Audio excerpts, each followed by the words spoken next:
Good evening, everyone. Thanks for coming out on this, our first evening post-election event. I thought I might get a round of applause for post-election, but that's okay. Whatever you might think about it, at least it's over. I'm Bill Brown with Brookings Mountain West. We're delighted to have our colleague, Devarashee Saha, here from Brookings, her first visit with us. Not her first to Las Vegas, and even though she's been at Brookings, she has been researching and writing about Nevada and its energy issues, and you'll hear some of that tonight as soon as I stop talking. She's a senior policy associate and associate fellow at the Metropolitan Policy Program. She holds a Ph.D. in public policy from the University of Texas at Austin. Her master's in political science was from Purdue University. I always like to remind myself and all of you, like any good academic presentation, there'll be PowerPoint slides, but you don't have to memorize them or capture them on your iPhone. They're already up on our website under her lecture in our series of lectures, so you can always check it out there, as you can the lecture in a few days, thanks to our good friends at Greenspun College who'll be recording this. So I'll turn it over to our speaker.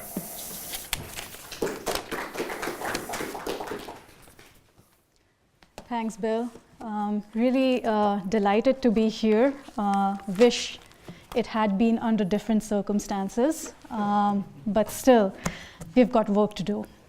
So I'm an associate fellow at the Brookings Metropolitan Policy Program. And before I jump into today's presentation, I just wanted to tell you a little bit about what the Metropolitan Policy Program at Brookings does.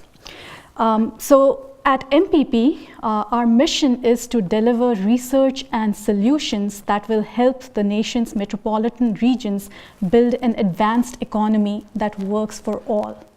And why do we focus on, cities and metropolitan regions? Because we believe that these are the places that are the true hubs of the national and the global economy. These are the places that really concentrate the economic assets that make the foundation for an advanced economy. And what are those economic assets? They are the rich and diverse human capital.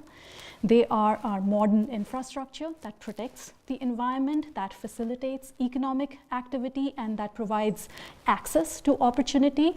And these are also the hubs for trading relationships that engage the global marketplace. So in my research on climate and energy policy, I bring the metropolitan and state lens to these issues. So today I'm going to talk about an ongoing research that I'm doing with Mark Muro. And this is research on decoupling, meaning the delinking of GDP growth from growth in carbon emissions. So conventional view on the relationship between economic growth on the one hand and energy consumption and carbon emissions on the other has been that growth will lead to an increase in production, which in turn will lead to an increase in energy use and carbon emissions. So for much of the 20th century, we have seen a very divisive face-off between the growth imperative and the climate imperative. And now, in recent years, more and more data is confirming that it is actually possible to address global climate challenges at the same time preserving economic growth and prosperity. So that's what I'm going to touch on in today's presentation. So this is pretty much the outline. I'm quickly going to go through the global trends and the national trends and dig in more detail into the state trends, because that's where our expertise is. And then I'm going to end my conversation by talking about the road ahead. What does it mean? Where do we go from here? Are we all good? Do we need to do more? Can we do more in a new political reality? So let us first look at the global trend. And one thing that I forgot to mention before, why did we decide to focus on decoupling? It's because we feel that decoupling represents the squaring of the circle necessary to decarbonize the global economy. We all know that deep reductions in carbon emissions are going to be necessary if we are to transition to a low carbon or a zero carbon future, and which is pretty much consistent with our collective vision of holding the world's climate to 2 degrees Celsius or even lower of warming. So let me make it more concrete by giving some data. Global emissions of greenhouse gas emissions have to reduce 40 to 70% from their 2010 levels by 2050 and to zero by the century's end. Okay, so such an accomplishment is pretty much going to entail a fundamental transformation of every sector of our economy and every aspect of our life. So this chart here tells what's been happening at the global level. So in 2014, energy-related CO2 emissions were flat, despite an increase in the global GDP at about 3%. And so for the first time in 40 years, there was a reduction in carbon emission, which was not tied to an economic crisis. So, and then in 2015, the globe repeated the feat. So twice, in 2014 and 2015.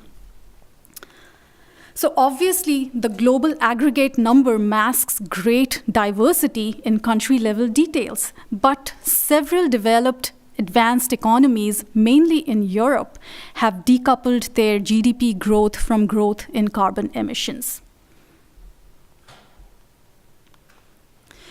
And even China, which is the biggest polluter on this planet, has managed to weaken the link between GDP and emissions growth. And that has been in part due to a massive push into renewable energy and declining coal use because the economy is, a bit slow in China.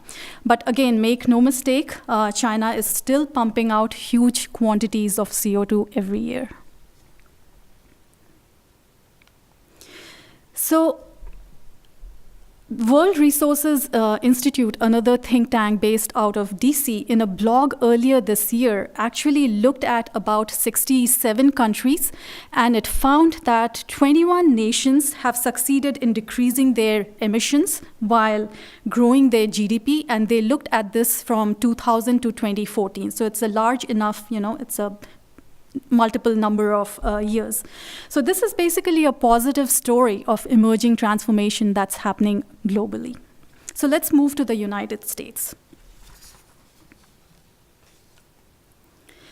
So we looked at data from 2000 to 2014, actually 2015 at the national level. And we found that the US first decoupled in 2001 when it achieved a modest 2% reduction in carbon emissions while the economy grew at 1%. And that was a recession year.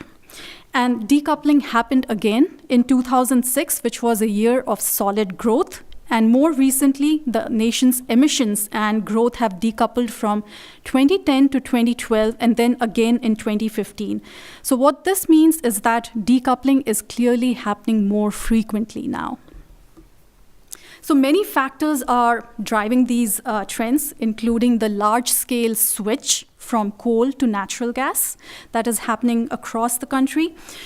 Second is, changes in the nature and structure of the national economy. And the third is the availability of clean new energy resources.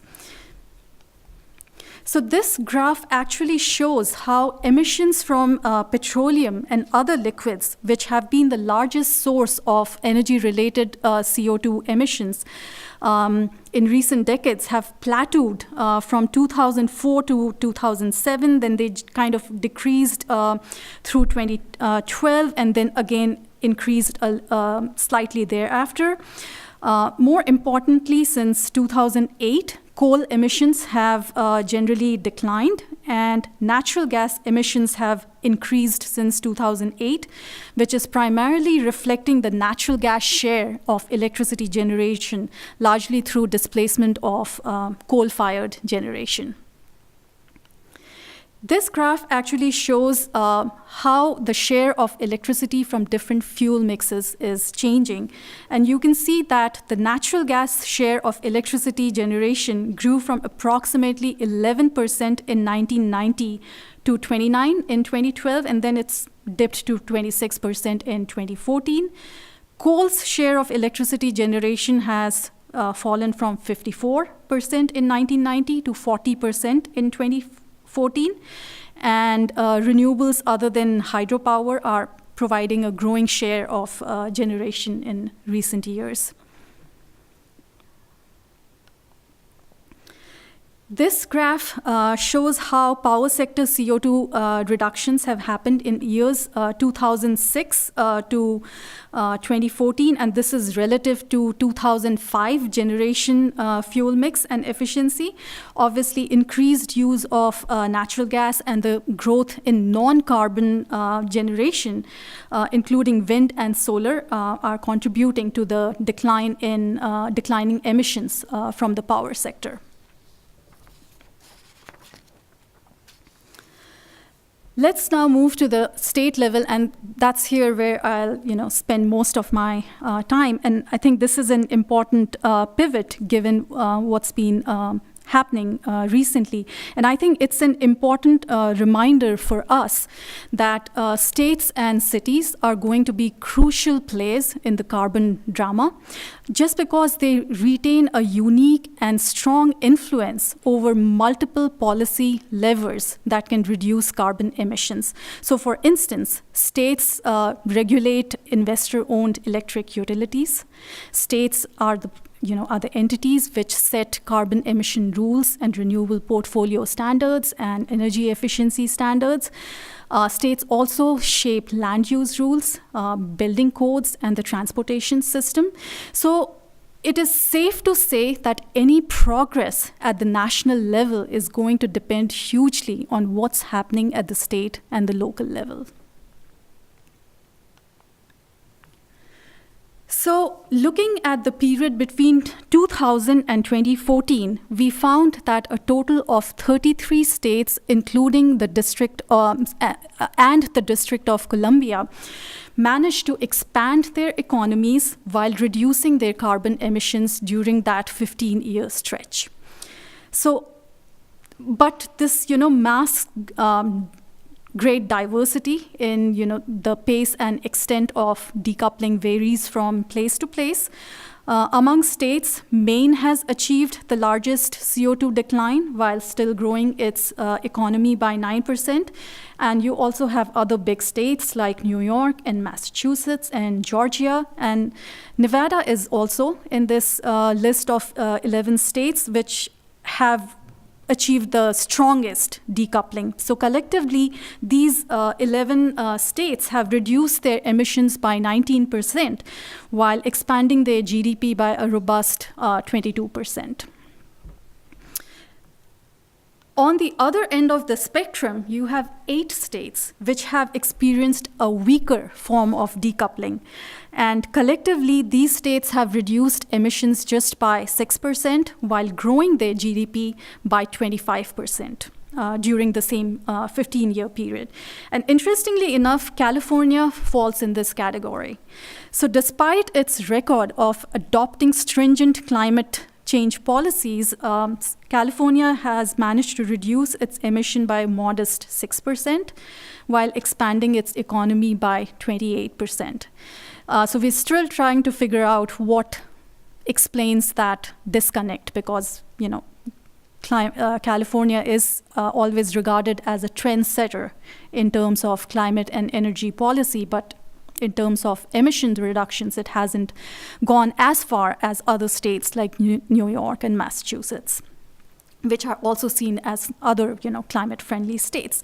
So there could be multiple things going on in California. One could be the low presence of coal-fired generation. So it had very low presence to begin with, which kind of deprives California of the leading mechanism for carbon emission reduction, which is the fuel switch that is happening from coal to natural gas.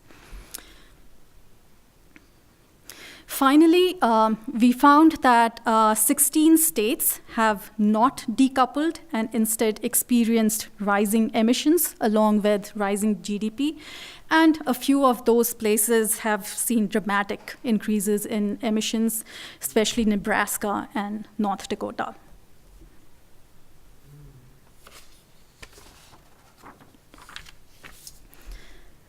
I really like this map because it's very revealing. So looking at this map, you can see that northeastern states and actually many southern states have achieved some of the deepest and the largest carbon emissions decline. So this map is pretty powerful in that sense in showing the regional disparity. This is just another way to look at the data. This graph depicts change in GDP and CO2 emissions between 2000 and 2014 by region. And you can see that the Northeast states are leading in emissions reduction while the West is lagging. And while not as impressive as the Northeastern states, the Southern states have also reduced emissions by 7%, while growing their economies by almost 30%.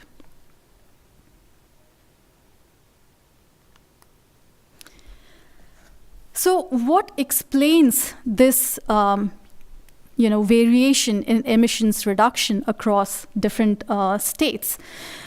So obviously, what kind of fuel you're using matters a lot. And overall, we found that our data shows a very strong statistical relationship between declining reliance on coal for electricity generation and reduced carbon emissions.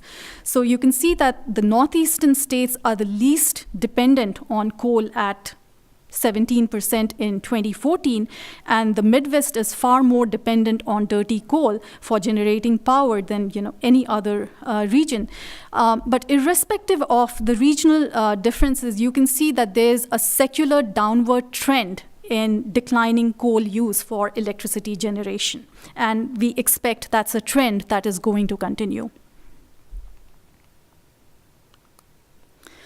So if coal is declining in power generation, what is taking its place? It's natural gas. And you can see that Midwestern states have been able to switch far fewer coal-burning power plants over to natural gas than states in the Northeast and the South. And in fact, in the Northeast, there are concerns about over-reliance on natural gas. For instance, natural gas accounted for almost 95% of Rhode Island's net electricity generation, which is pretty high. In other states like Massachusetts, it's 60%, not as high as Rhode Island, but still pretty high, that it's leading to concerns about over-reliance on a single fuel. And one interesting thing that came up is the role of nuclear. So we find that nuclear power is also playing an important role in helping the Northeast and the Southern states curb their carbon emissions, even as their economies are growing. So at the national level, nuclear's share of electricity generation has been pretty steady. It's pretty much the same in 2014 as it was in 2000. But this also masks regional variation. The Northeast has actually increased its share, while the West has seen a decline, as you can see. So currently in the West, only California, Arizona, and Washington have nuclear energy. And even in California, there's strong environmental opposition to nuclear, and California is also sort of set to retire its nuclear power plants. Nuclear share has actually gone up in a few northeast states like New York and Massachusetts, and in many of the southern states like Maryland, Georgia, and Tennessee.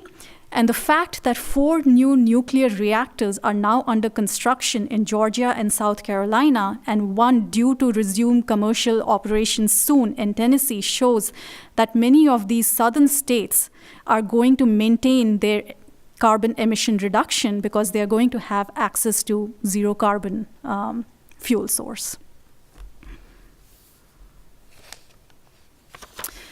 What about wind and solar growth on emissions? And we found that wind and solar have yet to register a broad impact on decoupling.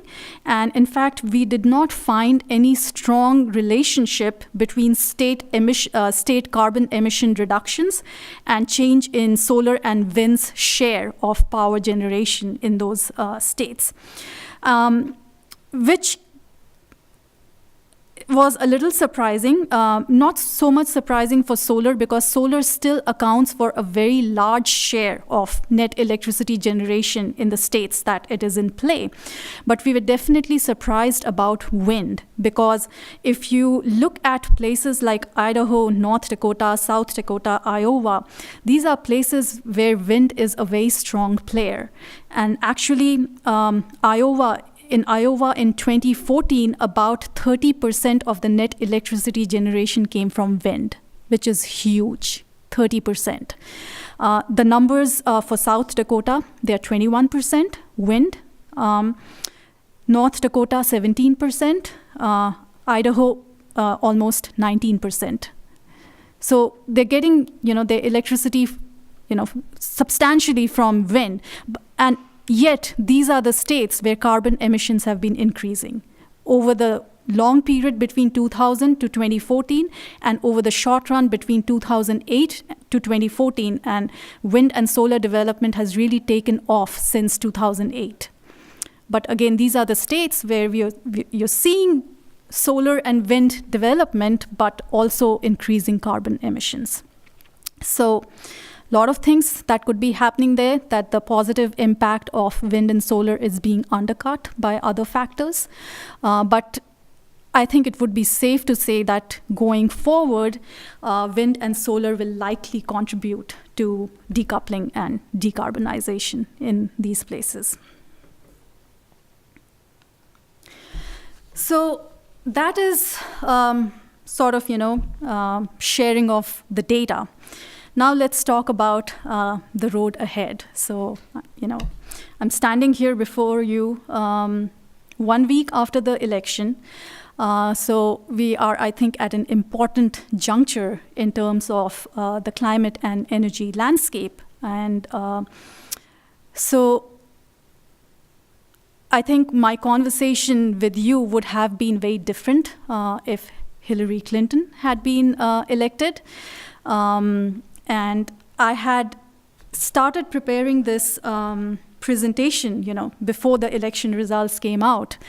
And once the election results were declared, it was like, what do I say now? How do I, change my presentation? What do I, really say?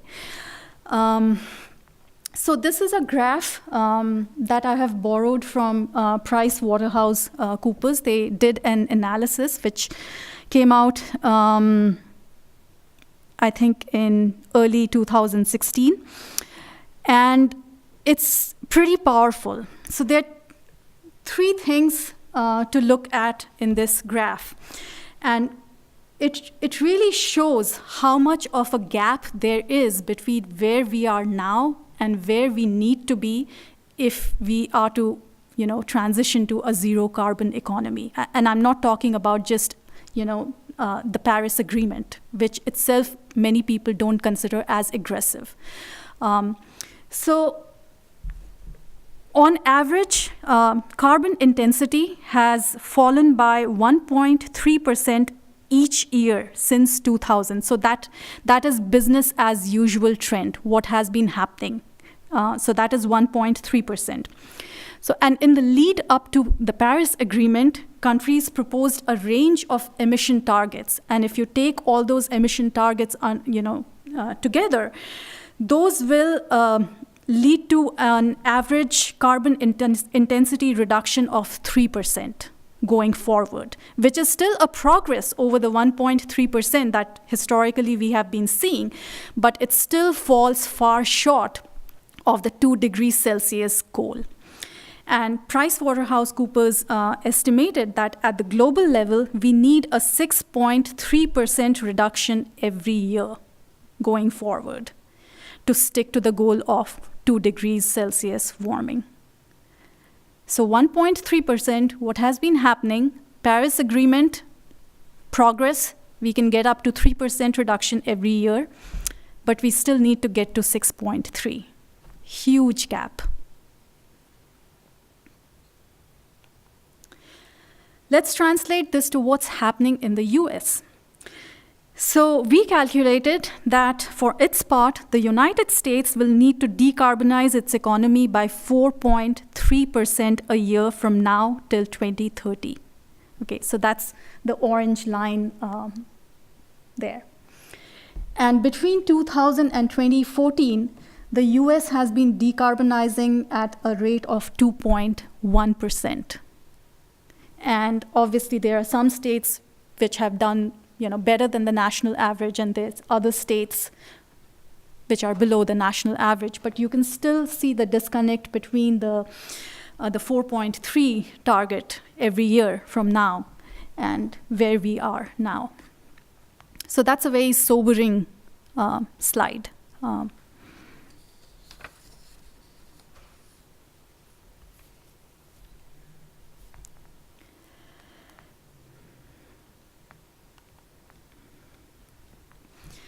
So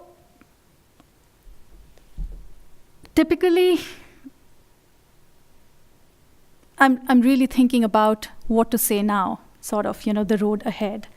And I had started preparing this slide before the election, and this is what I would have said, that, we have gained a lot of momentum on energy and climate, especially given the Paris Agreement. We have had a lot of progress under the Obama administration, and we need to ramp up now because we still fall far short of where we need to be. And I was going to say that we really need to commit to forward-looking policies that encourage low-carbon solutions. I was going to say that we need to implement the Clean Power Plan that Obama administration has started. We need to invest in new nuclear energy. And right now, nuclear technology is not competitive with other fossil fuel energy, and we really need to figure out how to make nuclear competitive. We need to accelerate the development and deployment of renewable energy. So probably all these things would have been possible under Hillary administration. And then I was going to say that we need to embrace an innovation-based clean energy agenda, because the technologies that we have right now, they are good. They are a start. They are, we have made a lot of progress, especially wind and solar. Costs have fallen. They have become competitive in many markets with coal. But still, the technologies that we have currently they are not going to be enough to take us to the finish line, and that's where we need to actually double down on research and development investment. And we need to expand basic and applied research. Basically, we need to intervene at every point of the innovation spectrum, from basic research to advanced research to funding demonstration projects, to making sure that we are taking technologies out of the lab and scaling it in the marketplace. And that's where the government, both the federal and the state government, they have a big role to play in de-risking clean energy technologies, in investing public funds so that it attracts private funding. So basically, it has to be a partnership. So those would have been, the two-pronged strategies in the climate and energy landscape. But clearly, that's not going to be the case now. We are in a new political reality, and from all indication, it seems like that there's going to be a pullback at the federal government level from the administration and probably even from the legislative branch, given that we have pretty much Republican control. So at the federal government level, even if it is not an absolute catastrophe, I don't see a lot of engagement and a lot of public support for climate and clean energy policies at the federal government level. And this is, I think, where the states and the local governments have to step up. They have already been doing quite a bit. In fact, it is the United States of America, right? And our states are the labs of, innovation. Basically, they have been pretty creative.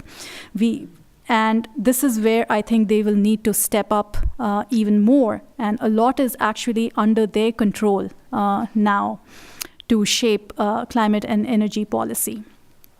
And I think that's where I'm going to sort of wrap up. And I look forward to your comments and reaction. Like, how do you see the new political reality? How do you see that affecting energy and climate agenda in the United States? And how do you see things evolving from here?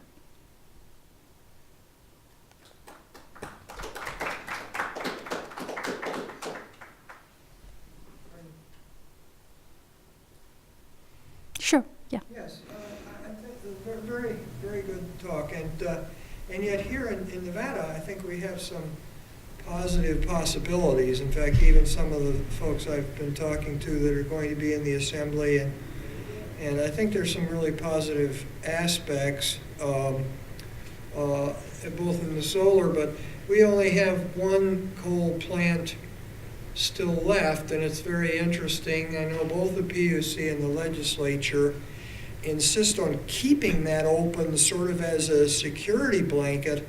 My son lives in Ohio, and they're doing the same thing. They really don't want to zero out coal for some reason. I guess security blanket, diversity feeling. Mm-hmm. In fact, Ohio's relying on Pennsylvania to keep open its plant. There are several, actually there are utilities, Rocky Mountain is sort of doing that too, with Wyoming keeping coal open. Is that a trend? I guess there's really a resistance, I guess I would say, to going to the actual zero. Something like coal. Actually, in some states, probably yes, that there is a deep reluctance in completely disassociating from coal because of variety of reasons, right? It supports an industry there, so there's some economic realities to not completely wanting to get rid of coal. But at the same time, coal is a dying industry globally, and even in the United States. I don't know if any bank would like to finance a new coal power plant today, given, like how cheap natural gas is and how competitive natural gas power plants are. So in that sense, I think if you kind of take away, the policy side of it, the market reality is that coal is going to be used less and less in the country.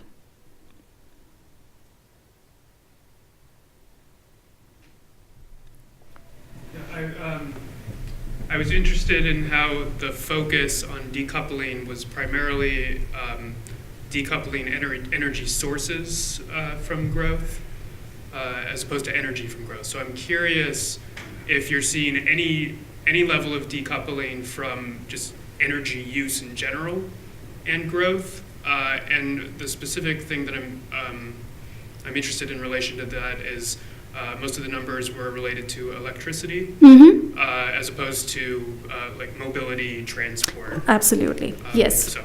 Yeah, so two things, right? And this is an ongoing research. We hope to come out with a paper soon, but this is an ongoing research. I mean, this is a really complicated topic, and we feel like we've just, we're just beginning to grapple with the, the complexity of the topic. So in future research, we do want to see whether there's, decoupling between, energy use and GDP growth. We haven't looked at those numbers yet, and in the paper that we are bringing out, the focus has been mostly on fuel mix, basically the carbon intensity of the energy supply, which is reflective of the fuel mix in a particular state.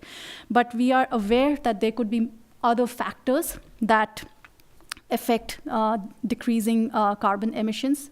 I kind of alluded to that in the beginning, which is transformation in the nature of the economy. So especially, as you move from like a manufacturing intensive economy to a more services oriented economy, how does that play into your carbon drama? We also want to look at the impact of policies, like for instance, the RGGI in the Northeast. So what is the impact of state level policies on carbon emissions? So there are a whole lot of factors that we still need to investigate, and how those play into how the variation in carbon emissions reductions across states.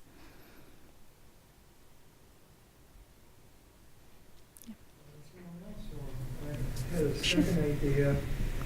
I noticed there wasn't any mention there. I know I've seen some charts that actually India, and in particular some regions of Africa too, but in particular India actually has the highest slope upward for the large countries anyway, of carbon use, particularly I think for electricity and others. Mm-hmm. And they still have quite a bit of reliance on coal, and yep. may even be increasing coal. Yes. And I think there have been some government issues there too, but is there anything in those two regions that seems to stand out? Because I mean, the world is the world.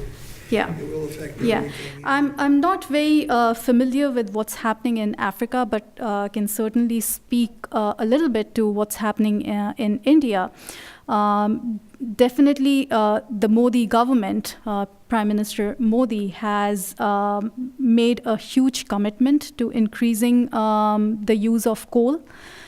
So that's like a policy commitment that he has made. At the same time, he is also investing hugely in solar. So there are two things going on in India, but definitely the mentality in India is that we first need to get people out of poverty, and we are not going to do that without cheap fossil fuel and how they can power the economy. Renewable energy is still expensive, or considered expensive, even though more and more data is beginning to show that that is not the case. But I mean, in many speeches and other public statements, he has clearly reaffirmed his commitment to coal. So we can see that carbon emissions in India pretty much are going to keep going up. What's the cost differential between, say, wind and coal-generated electricity? How big a gap is it, and how likely is it that the market itself will make an adjustment against carbon? Mm-hmm. Also, just in the same spirit, mm-hmm. What's the carbon trade-off between natural gas and coal? So as natural gas substitutes for coal, mm-hmm. to what extent is carbon emission really affected? Natural gas is also a fossil fuel, right?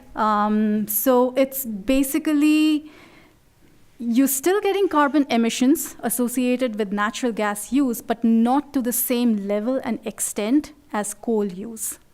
So there's definitely less carbon. Natural gas is less polluting compared to coal. Yes. And what about the cost differential? So the two things to consider. Right now, both wind and solar are subsidized because we still have a lot of federal and as well as state level subsidies. I'm not sure of the exact numbers, but with federal subsidies, I think the levelized cost of electricity for wind is pretty much close to coal now.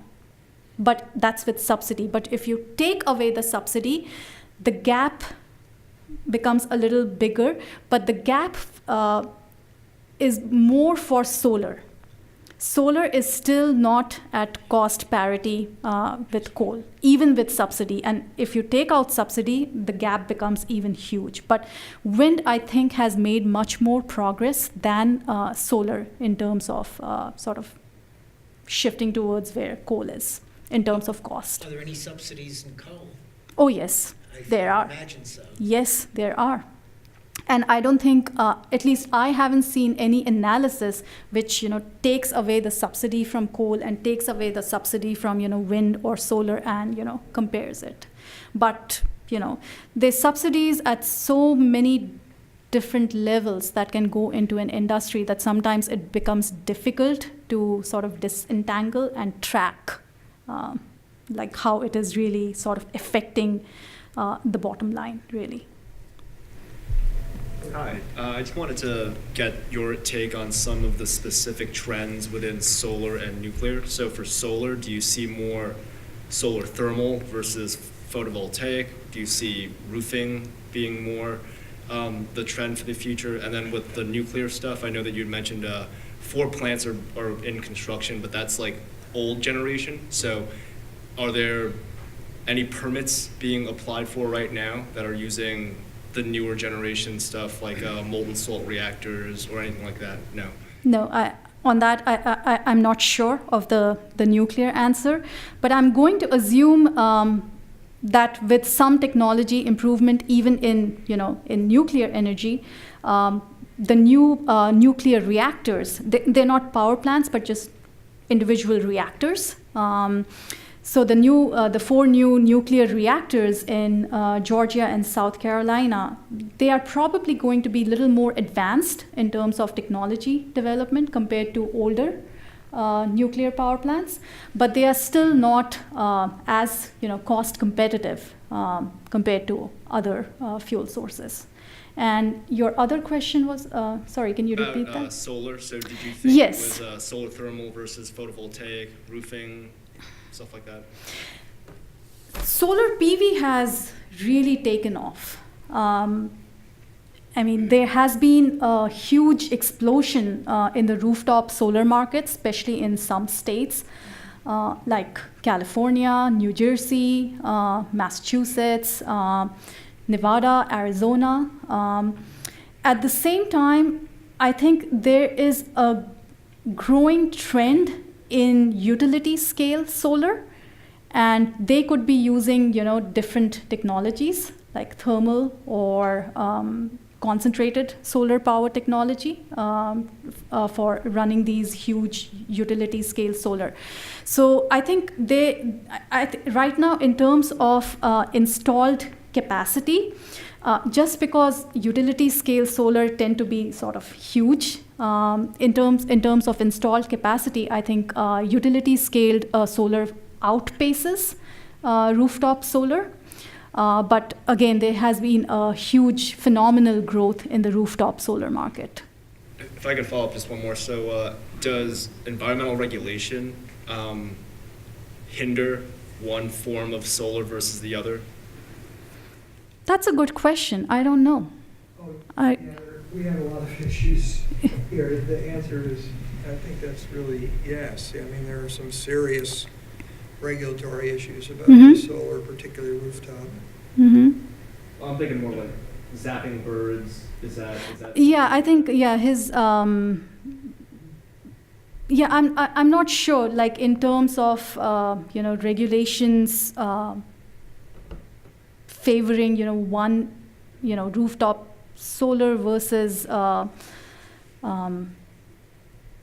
utility scale solar. Obviously, rooftop solar has run into a lot of opposition in many states, as you know, over the whole issue about net metering and how do you integrate rooftop solar customers into your electricity grid.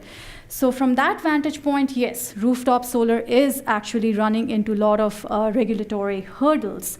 But are there any other specific regulatory challenges that favor one over the other? I'm not sure of that exact answer, yeah.